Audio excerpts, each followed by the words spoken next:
Hello friends, यहाँ पर मेरे पास एक फाइल है bitcoin.csv फाइल।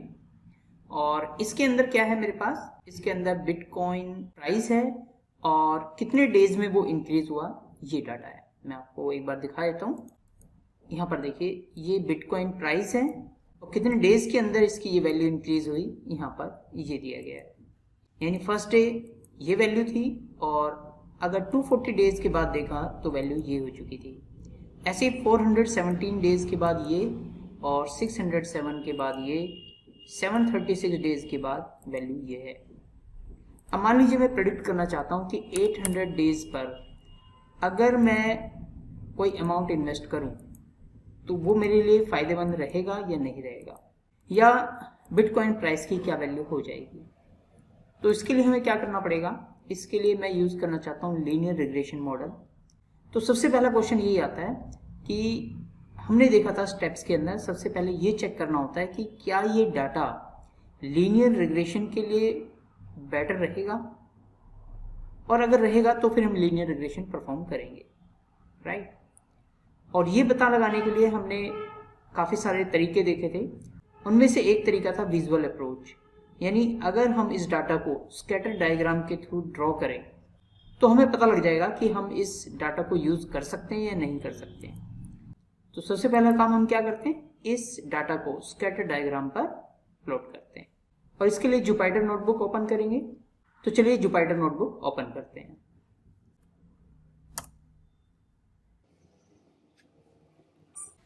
यहाँ पे जिन लाइब्रेरीज की हमें ज़रूरत पड़ेगी उन्हें इंपोर्ट कर लेते हैं। ये 3 लाइब्रेरीज की मुझे ज़रूरत पड़ेगी, एक पाइप्लॉट, दूसरा नमपाई, तीसरा पांडास।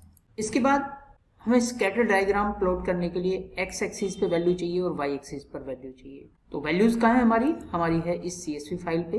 अब देखिए हमें क्या गेट करना है, हमें ये चेक करना है कि नंबर ऑफ डेज अगर 800 हो तो बिटकॉइन का प्राइस क्या हुआ। तो यानी ये जो हुआ ये हमारा इंडिपेंडेंट वेरिएबल हुआ और बिटकॉइन प्राइस इसी के ऊपर डिपेंड करता है, तो ये हमारा डिपेंडेंट हुआ। और जो इंडिपेंडेंट होगा वो क्या होगा, हमारा एक्स एक्सिस, यानी नंबर ऑफ डेज ट्रांसपायर्ड हमारे एक्स एक्सिस पे जाएंगे और बिटकॉइन प्राइस हमारा कहाँ जाएगा, वाई एक्सिस पे जाएगा। तो एक बार मैं इसे हटा देता हूँ यहाँ पे 800 को और इसे रीड करते हैं। CSV फाइल को रीड करने के लिए आप पांडा का मेथड यूज कर सकते हैं। कौन सा, रीड CSV। यहाँ पर आप पाथ मेंशन कर दीजिए। ये हमें क्या देगा, ये हमें डाटा फ्रेम देगा। तो मैंने इसे एक वेरिएबल में स्टोर करा दिया और इसे प्रिंट भी करा के देख लेते हैं। एग्जीक्यूट कर दीजिए शिफ्ट एंटर प्रेस करके। ये देखिए ये हमारे पास सारा डाटा आ चुका है। हमें एक्स एक्सिस में क्या रखना है, हमें रखना है नंबर ऑफ डेज ट्रांसपायर्ड, ये हमारा एक्स एक्सिस पे आएगा। तो हम यहाँ पर लिख सकते हैं DF का कौन सा कॉलम चाहिए, ये वाला कॉलम चाहिए। तो इस तरीके से जो वैल्यू आएगी वो एक्स में चली जाएगी। इसी तरीके से y भी निकाल लेते हैं। अब हमारे पास XY आ चुका है। अब हम प्लॉट कर सकते हैं यूजिंग पाइप्लॉट, यानी मैं लिखूंगा PLT डॉट स्कैटर, यहाँ पर x और यहाँ पर y। एग्जीक्यूट कर दीजिए। ये मेरे पास डायग्राम आ चुका है। आप चाहें तो ये कलर भी चेंज कर सकते हैं। कैसे करेंगे, आपको पता है कि यहाँ पर हम लिख सकते हैं कलर और जो भी कलर आप मेंशन करना चाहते हैं। और आप चाहें तो ये जो मार्कर हैं इन्हें भी चेंज कर सकते हैं। कैसे चेंज करेंगे, इसके लिए एक प्रॉपर्टी है मार्कर। इसका यूज करके आप different types of marker use कर सकते हैं। जैसे मैंने यहाँ पर यूज किया, ये शिफ्ट एंटर प्रेस करके एग्जीक्यूट किया तो देखिए कलर भी चेंज हो गया और ये मार्कर्स भी चेंज हो गया। अब ये मेरे पास स्कैटर डायग्राम आ गया। इस डायग्राम को देख करके देखिए आपको ये पता लगेगा कि इनकी डायरेक्शन एक साइड पर है और ज़्यादातर डाटा पॉइंट्स एक लाइन के आसपास ही हैं। इसका मतलब मैं यहाँ पर लीनियर रिग्रेशन परफॉर्म कर सकता हूँ। तो अब लीनियर रिग्रेशन परफॉर्म करते हैं। क्योंकि हम वैल्यूज प्रिडिक्ट करना चाहते हैं तो प्रिडिक्ट करने के लिए हमें पता है कि हमें एक लाइन ऑफ बेस्ट फिट चाहिए, जैसे लास्ट वीडियोज़ के अंदर हमने देखा था। तो लाइन ऑफ बेस्ट फिट हमें पता है कि लाइन की इक्वेशन क्या होती है, लाइन की इक्वेशन होती है y = a + bx। a क्या है, a यहाँ पर है y इंटरसेप्ट और b क्या है, b है स्लोप। अगर ये टर्म आपको नहीं मालूम तो आप पिछली वीडियोस जरूर देखें, उनसे आपको ये क्लियर हो जाएगा। तो ये हमारे पास लाइन ऑफ इक्वेशन आ गई। और अब हमें क्या चाहिए, इस इक्वेशन को निकालने के लिए हमें ये जो लाइन बनेगी इसका a चाहिए यानी y इंटरसेप्ट चाहिए और स्लोप चाहिए b। तो हमने इसके लिए फॉर्मूला यूज किया था लास्ट वीडियोस के अंदर, लेकिन अगर आप पाइथन यूज कर रहे हैं तो इसके लिए डायरेक्ट एक मेथड है numpy का, आप वो यूज कर सकते हैं। कौन सा मेथड है, आप लिखेंगे np.polyfit। यहाँ पर क्या पास करना पड़ेगा, यहाँ पर आप पास कर दीजिए x y और डिग्री के लिए पास कर दीजिए 1।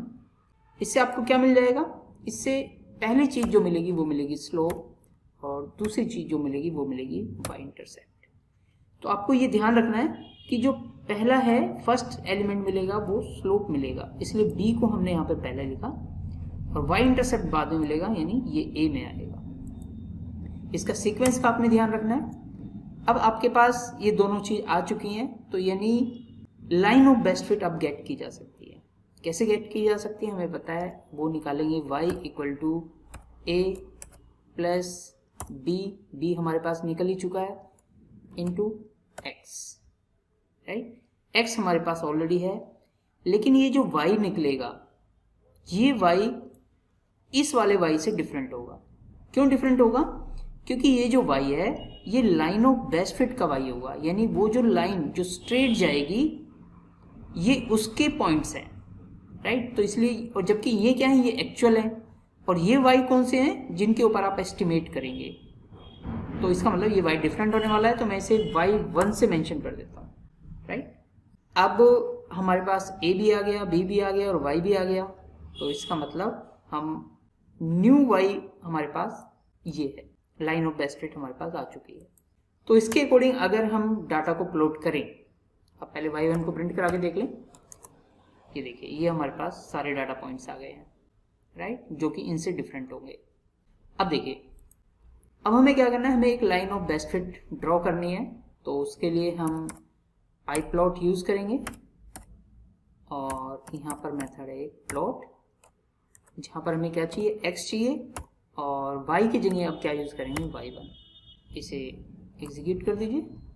ये तो अगर मैं इसे उठा करके यहीं पे डाल और इन्हें उठा करके भी यहाँ पे डाल देता हूँ और यहाँ पे करता हूँ plt.show, तो देखिए ये हमारे पास एक ही डायग्राम के अंदर दोनों चीजें आ गई। अब हमारे पास लाइन ऑफ बेस्ट फिट आ चुकी है। अब देखिए लाइन की इस इक्वेशन से अगर हम कोई भी x की वैल्यू देंगे तो हमें y की वैल्यू मिल जाएगी, लेकिन जो वैल्यू मिलेगी वो कौन सी वैल्यू होगी, एस्टिमेटेड वैल्यू। तो एक बार इसे एग्जीक्यूट करके देख लेते हैं। y1 equal to a plus b into, हमें 800 के लिए चाहिए थी, राइट, कि 800 डेज के बाद y1 कितना होगा, क्या मुझे इन्वेस्ट करना चाहिए या नहीं करना चाहिए। एग्जीक्यूट करके देख लेते हैं, y1 को प्रिंट करा देते हैं। ये देखिए हमारी वैल्यू आई 1848 पॉइंट समथिंग। अब बताइए क्या इन्वेस्ट करना चाहिए 800 डेज के बाद, क्योंकि अगर आप इन वैल्यूज को देखें तो 736 डेज के बाद वैल्यू हो चुकी है 2358। तो 800 डे जब पास हो जाएंगे टोटल, तो उस वक्त वैल्यू है 1848, यानी वैल्यू डाउन जाने वाली है। तो यानी अभी अगर वो लॉस बियर नहीं करना चाहता तो उसे अभी नहीं इन्वेस्ट करना चाहिए, क्योंकि हमारी प्रेडिक्शन ये कहती है कि वैल्यूज डाउन जाएंगी। तो इस तरीके से आप जो है वैल्यूज को प्रेडिक्ट कर सकते हैं, लाइन ऑफ बेस्ट फिट निकाल सकते हैं। लीनियर रिग्रेशन हमें फॉलो करना है या नहीं करना, ये स्कैटर डायग्राम के थ्रू पता लगा सकते हैं। एक चीज और हो सकती है कि आप डिफरेंट डेज पर वैल्यू प्रेडिक्ट करना चाहें, जैसे कि एग्जाम्पल के लिए मैंने यहाँ पर क्या किया है, मैंने यहाँ पर एक topredict.csv फाइल ली है जिसके अंदर डिफरेंट डेज डाल दिए हैं।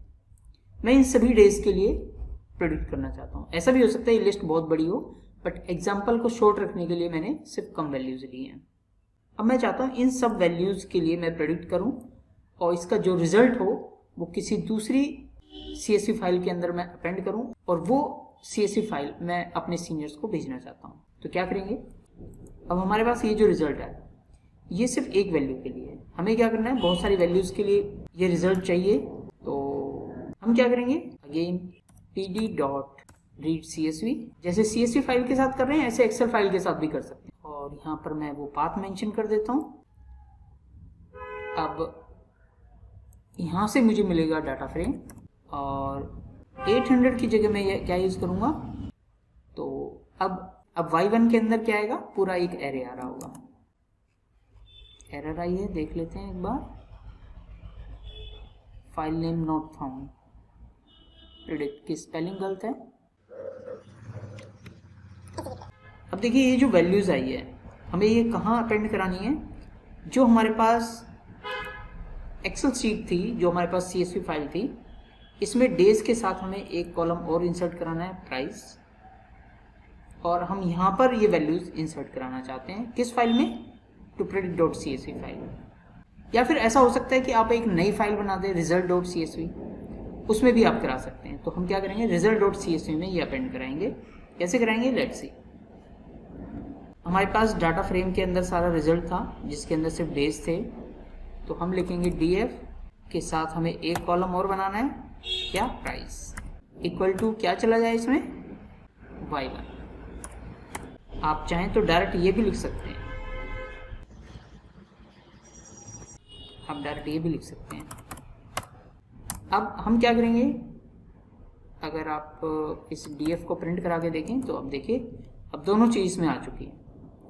अब हम इस df को क्या करेंगे, CSV फाइल में राइट करना है, तो टू कहाँ भेजना है इसे, CSV फाइल के अंदर, टू CSV, और यहाँ पर फाइल का नाम मेंशन कर दीजिए जिस फाइल में आप इसे राइट कराना चाहते हैं। अगर इस नाम की फाइल एग्जिस्ट नहीं भी करती तो ये अपने आप क्रिएट कर लेगा।